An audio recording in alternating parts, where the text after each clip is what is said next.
How's it gaming? I'm Phil in the Blanks, and welcome back to the Black Box Files with File 20, Popeye.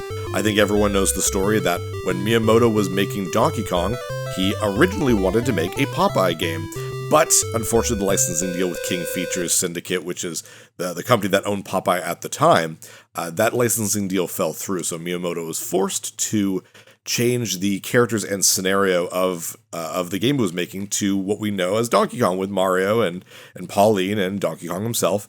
And then a couple years later, they were able to actually strike a deal with King and get the licensing for Popeye and make an arcade game. And this is the NES/Famicom port of that arcade game. Let's just jump right in there.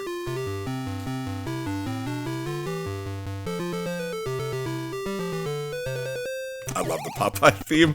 It's a pretty standard arcade game. It's pretty cute. It's actually very different from Donkey Kong. You are Popeye, of course, and Olive Oil's up there. Instead of going up there to save her from Bluto/Brutus, we actually collect the little hearts she's throwing down, and you can see they're being collected on the side there. And you need to fill up that area, get them all, and that will somehow beat the level.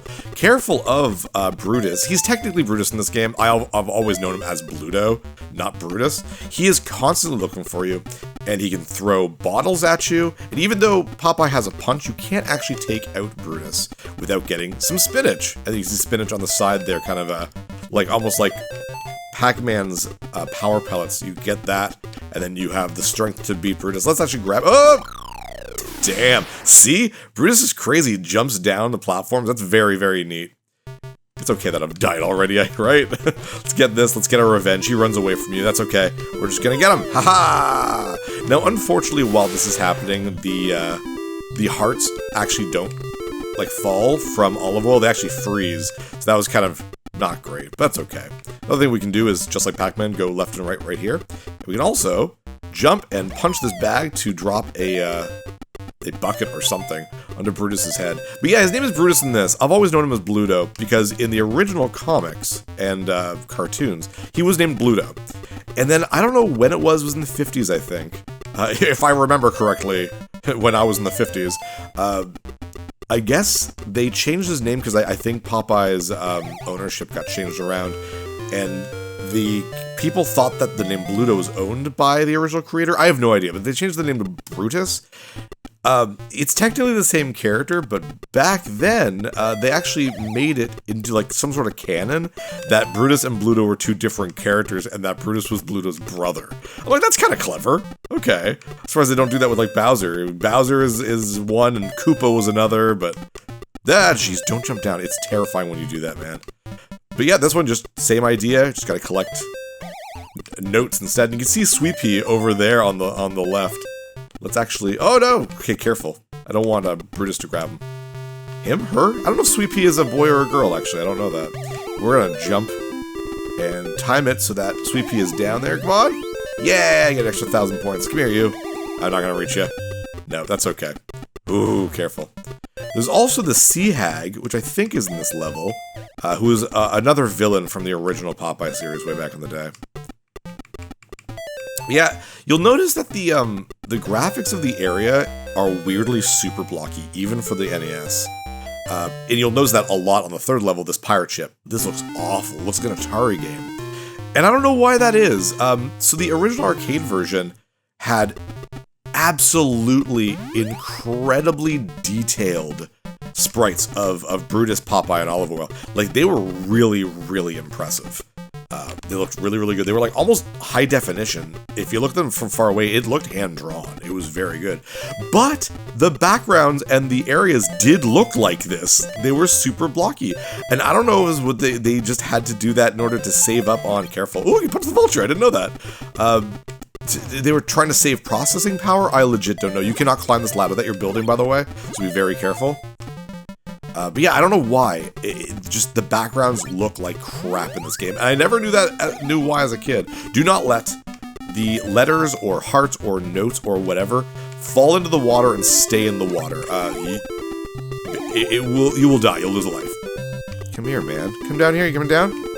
And haha! Death from above from Popeye. I love it. It's great. He comes back immediately after the song is done, though, so be very careful. You look up before he punches up, so be really careful of that too. It's actually really interesting that they do a little animation. Okay, you need to come up here, man. Good. Okay, good. So I can get that. You can tell she stops throwing things until whatever it is that's got stuck in the water gets picked up. Ooh, I didn't think I was gonna make that. And that's it? I think this will be it? Yeah, that is one round of Popeye, the Sailor Man. Toot toot. God, I love Popeye. So I grew up with oh, there's the Sea Hag. Now that we're on the second loop, she comes up and you can punch the skulls. With a lot of kids from the 90s and a little bit earlier when the VHS era was a thing, you could get a lot of old-timey cartoons all on a VHS tape, and I loved those as a kid. I had like 3 or 4 of them. That's why I know like a lot of random like 1930s and 40s cartoons that I really, really enjoy. Of like characters that most people have never heard of, like Gabby, for example. And Popeye was a couple of them. Specifically, I had, it was Popeye meets Sinbad the Sailor, which was just Bluto, but dressed up as Sinbad the Sailor. It was a great one. Very musical episode. Who's the most remarkable, extraordinary fellow? It was just, I don't know, it's cheesy, but I loved it. The fact that I'm 40 and I still remember the damn song. And the other one was Aladdin and his, like, wonderful lamp, or fantastic lamp, and it was pretty much just Popeye, but it was Aladdin. And, damn you skulls. And it was pretty much just retelling of the Aladdin story, but as Popeye. Those are the 2 I grew up with, but I've watched a lot of Popeye growing up, just because Popeye was great. Popeye was my Looney Tunes. I mean, I loved Looney Tunes too, but just Popeye was one that I really enjoyed. But I never ended up watching a whole lot of them because they weren't really available. I used to work at Blockbuster back when Blockbuster was closing up in Canada, so I worked there from 2009 to 2011. And one of the things they had there, I ended up buying it, was like, it was like 12 DVDs of old-timey, fair use, like, the copyright was expired and anyone could make this. A bunch of cartoons. It was like 12 hours worth of cartoons. So I bought that. It was like $8 and I loved it. So I actually kept it out back, because out back in the Blockbuster break room, we'd have a DVD player. I can't believe I forgot to use the friggin' spinach last level. In the break room, there was a DVD player, and because when you worked at Blockbuster, one of the amazing perks there was you got to rent 10 free rentals every month, or was it every week? I think it was every week. That included video games, which is insane. I played so many video games. That was when my achievement hunting kind of life was for a while. I was like, grab anything, get the achievements. Anyways, but you could also just grab anything from the floor during your break and just watch it. And then obviously if someone was like looking for it, you'd give it up because you weren't gonna be mean about it. But I would keep that DVD of old-timey cartoons out and back for the staff to watch. And not a lot of the staff watched it, but there was a couple. But I went through them, man, and they were just, it was so fun. There's something about the old 30s, 40s, and 50s style of cartoons with like the rubber hose animation and stuff.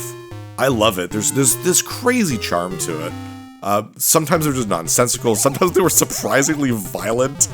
There was this great one, and I think it was just called Play Safe or something like that, Stay Safe, and it was just 2 kids playing, and then trains came to life, and it was terrifying, and I watched it all the time. I loved it. Just love these old cartoons. Super great. Oh, no, the vulture got me. That's okay, we got one more life anyways. But yeah, I loved this game because it was in my 31-in-1 bootleg cartridge. So I played it a lot.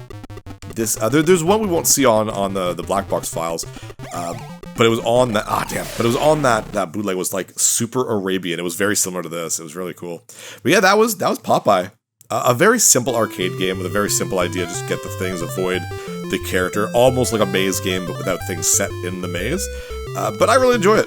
It's a really fun, cute game, and you know, Kung Fu was technically the first licensed game that we've seen on Black Box Files, but the licensing was much more obvious in the Japanese kind of version with Spartan X and all that, and all the Jackie Chan stuff was kind of erased out of the American version. So I guess you could say that this is truly the first fully licensed game on the NES using an out-of-video game licensing deal with Popeye, which is pretty cool. Nice little bit of history. But with that is enough for Popeye today. Next time, we will see the return of Mario in his first solo game away from Donkey Kong, and the birth and introduction of Luigi next time on File 21, Mario Brothers.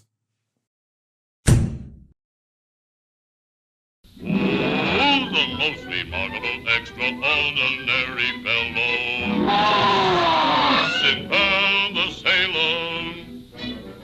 I scare all creation on land or on sea, but talk about women, they all fall for me. I take my adventures wherever they're found.